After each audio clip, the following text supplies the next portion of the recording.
Radio city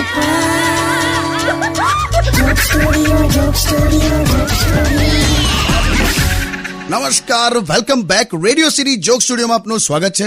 કિશોર કાકા આપણી સાથે જ બેઠા છે. ચાલ મેં નીકળું હવે. મેં એ સાંભળજો. હા, આ પેલું છે, પેલું શું કહેવાય આને, પેલું ધાગા સુઈ, શું કહેવાય આને, પેલું ચાઇનીઝ વાસ્તુશાસ્ત્ર. ફેંગ શુઈ. હું ધાગા સુઈ? હા, ફેંગ શુઈ. ત્યાં એના પિરામિડ છે. હા, એના પિરામિડ છે. એટલે એવું કહેવાય કે આનાથી છે ને બધી નેગેટિવિટી બધી જતી રહે. જોલી હો. હા, આ પિરામિડ ની વાત કરતો તો મેં. હવે નાના નાના આવે છે. અચ્છા. એટલે તમારે મુકાવાના છે? એટલે મેં આને કીધું તું કે પિરામિડ લઈ આવજે. આમ ત્રિકોણ નાના નાના આવે છે. તો આ સમોસા લઈ આવી ઘેર. એ તો ખાવા જ લાઈતી હવે, પિરામિડ સમજી નથી લાઈ હવે. ઘરમાં સમોસા ચોંટાડવાની છું. તારું કઈ કહેવાય નહીં ભાઈ. તે એકવાર સમોસામાં સ્ટ્રો નાખેલી. જાવ ને હવે, ચલો જઈએ હવે. તો ઊભી થાય તો ને પણ. ભાઈબાન હા, લેશે જ આને ટેકવાલ. ઓ, હું જાતે ઊભી થઈ શકું છું.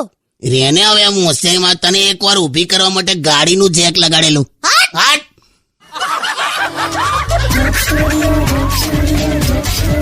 Only on